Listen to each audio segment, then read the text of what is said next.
Con respecto a la prostitución, una primera cuestión que hay que analizar es cómo es que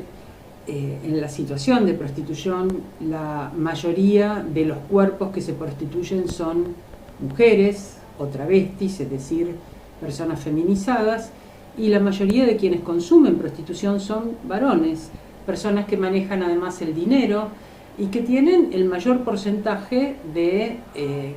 propiedad sobre los medios de producción. Me parece que esta diferencia económica, que es una diferencia en los espacios de producción y reproducción, que viene desde los orígenes del Estado moderno y también desde los orígenes del capitalismo, es elocuente en relación con cuál es el papel que se les reserva o que se nos reserva a las mujeres. Las mujeres estamos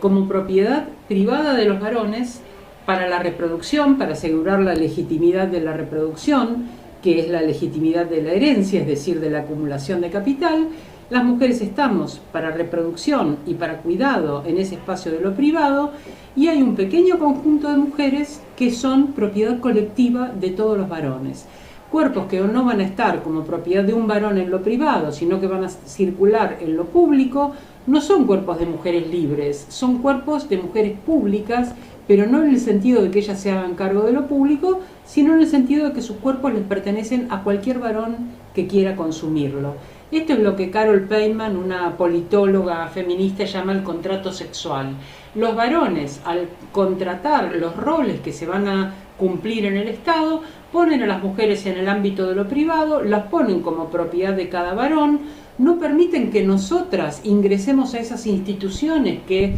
organizan lo público, sino que la masculinidad es la que toma la iniciativa acerca de cuáles van a ser los espacios que las mujeres podemos ocupar legítimamente, y parte de lo que se resuelve es: nosotras vamos a asegurar el sexo y la reproducción, todo a favor de un mundo construido alrededor de los intereses y los puntos de vista de los varones. Entonces, cuando analizamos la prostitución y pensamos quién se beneficia con esa prostitución, no solamente en el aspecto de quién consume prostitución, sino en el aspecto de quiénes son los proxenetas, quiénes son los tratantes, pero también quiénes son los consumidores, lo que analizamos es que las mujeres somos, en ese mercado de prostitución, la mercancía, lo intercambiado, lo transformado en un objeto, objetificado. Cuando pienso cuál es el aspecto moral que me pone en confrontación con la situación de prostitución, ese aspecto moral no tiene nada que ver con la sexualidad, tiene que ver con las relaciones de poder y tiene que ver con transformar a un sujeto que debería ser un sujeto trascendente y autónomo en una mercancía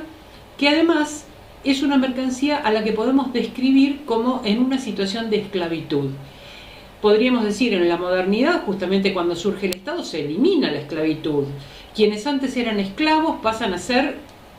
personas que venden su fuerza de trabajo en un contrato laboral a cambio de un salario. Pero las mujeres, en ese cambio, no vendemos nuestra fuerza de trabajo, trabajamos gratuitamente, no por un salario, sino reproduciendo la fuerza de trabajo. Es decir, que se nos asigna un lugar de refuerzo del capitalismo, de refuerzo de la acumulación, pero donde no podemos optar por espacios dentro de esa distribución de roles, sino que nuestro trabajo es un trabajo invisible, reproduciendo aquello que se desgasta en lo público. Ese hombre recibe un salario para su supervivencia, pero ese salario cuenta con que cuando él se enferme lo van a cuidar, cuando él esté cansado lo van a hacer descansar, cuando tenga hambre lo van a alimentar, cuando se ensucie su ropa se la van a lavar. Y toda esta reproducción de la fuerza de trabajo es el trabajo silencioso y no rentado de las mujeres, porque es la labor que se les delega a las mujeres.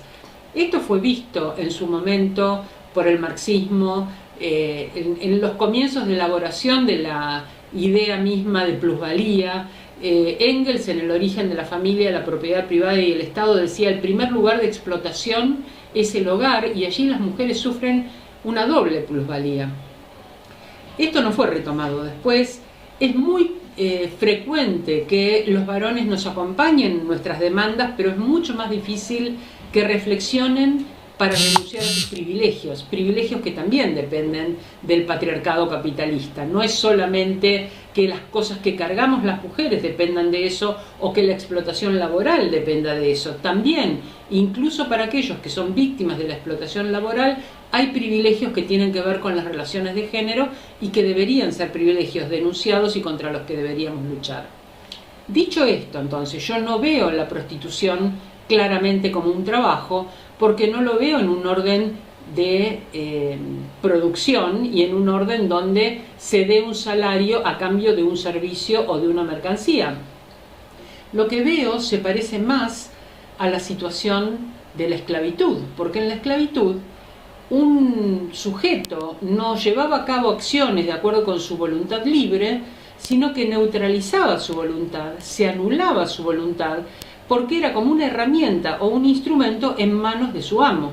El amo, con su voluntad, movía su propio cuerpo y también el cuerpo del esclavo, al que obligaba a hacer determinadas acciones. Entonces, se anulaba la voluntad de ese sujeto que estaba en esclavitud, poniendo esa voluntad y esa libertad solamente en manos del amo, que era quien iba a dirigir entonces las acciones que su cuerpo iba a llevar adelante para su propio beneficio, para beneficio del amo. No una opción libre que hiciera el esclavo para beneficio del esclavo. Si nosotros pensamos qué clase de sexo tiene una persona en prostitución, ¿intercambia sexo por sexo de una manera que sea placentera para ella? ¿O sigue aquella indicación que le da quien le paga por esa relación sexual? La acción de esa mujer que está en prostitución va a ser llevar adelante el sexo que ella quiere o el sexo que le contrata quien le va a dar el dinero. Entonces, ¿es su voluntad libre la que va a intervenir o está sometida a otro sujeto que por tener el dinero tiene también la libertad y la voluntad para hacer lo que quiera con ese cuerpo? Es ese punto de vista el que tiene que ver entonces con el poder, con la explotación, el que me hace apoyar el abolicionismo. Sabemos que con respecto a la prostitución hay tres posiciones. Una posición es prohibicionista, y es decir, hay que prohibir la prostitución y penalizar a quienes la ejercen y también a quienes la consumen. Esta es una posición prohibicionista. Una posición reglamentarista que dice hay que conceptualizar la prostitución como un trabajo que brinda un servicio y que entonces hay una paridad en las relaciones, alguien paga por algo que consume y esta persona que vende su servicio es una persona libre y que lo hace voluntariamente. Estas personas reglamentaristas consideran que la manera de obtener protección por parte del Estado es que se reconozca como trabajo esa situación de prostitución. Y hay una posición abolicionista que va a decir no hay que prohibir el ejercicio de la prostitución, las personas en prostitución no están cometiendo un delito, pero son personas que están en una situación particular de vulnerabilidad por la cual el Estado se tiene que ocupar de darle alternativas. Entonces, no es que el Estado debe perseguir a las personas en prostitución, el Estado debe perseguir a quienes la explotan, a quienes se benefician económicamente o a quienes obligan a esa persona a ejercer la prostitución. Va a perseguir a proxenetas, va a perseguir a tratantes, va a perseguir a quienes se benefician con la prostitución ajena, y esto puede ser desde quien publica un aviso en un diario, quien alquila un departamento, quien pega un cartelito en la calle, todo aquel que económicamente se beneficia con el hecho de que otra persona está en prostitución, quien está en un bar y le cobra por estar sentada esperando a los clientes, y desde luego proxenetas y tratantes, pero todos los que se benefician en esa larga cadena donde podemos incluir muchas complicidades, policías, gente de la justicia, gente de los gobiernos, intendentes, todos esos que se benefician con que una mujer ponga su cuerpo al servicio de la voluntad de un varón a cambio de dinero, pero también dinero que le va a ser retenido por todas estas líneas intermedias de beneficio, deberían esos sujetos que se benefician ser controlados, perseguidos y sancionados. Entonces, insisto en esto,